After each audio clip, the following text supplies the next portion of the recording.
Hello and welcome to Euronews. First of all, can I just ask you for your response to this arrest warrant that's reportedly been issued for you? Well, it's very sad because I want to play basketball and I want to be known as a basketball player. But just because of all this situation that are happening right now, I can't even do my job. I can't even play basketball. So that's why Turkish government put a red notice under my name to Interpol, and it's very sad because if I would go to London, they could arrest me as soon as I left the plane. So that's a very sad situation. And what do you make of the allegations that the Turkish government has made against you? They say you're linked to Fethullah Gulen, a man they regard as a terrorist. What's your response to that? Well,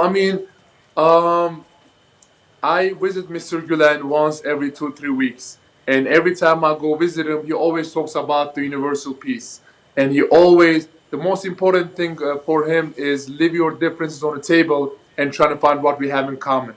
And all I'm trying to do, like I said, play basketball. And just because of I'm trying to be the voice of all those innocent people and trying to get talking against the government. So that's why the Turkish government calls me a terrorist because I talk against the government. That shows there is no freedom of speech in Turkey, and that's why there are lots of journalists are in jail right now and waiting for help. What would you like the Trump administration to do, given all these concerns that you've outlined?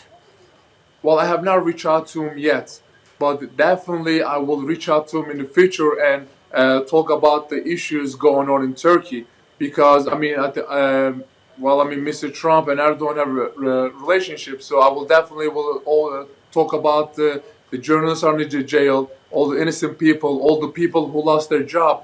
My dad was a genetic professor, and he lost his job 2 years ago just because of he's my dad. So I will definitely gonna try to reach out to Mr. Trump, and the Trump administration to talk about these issues, and I hope they will take a step and do something about it.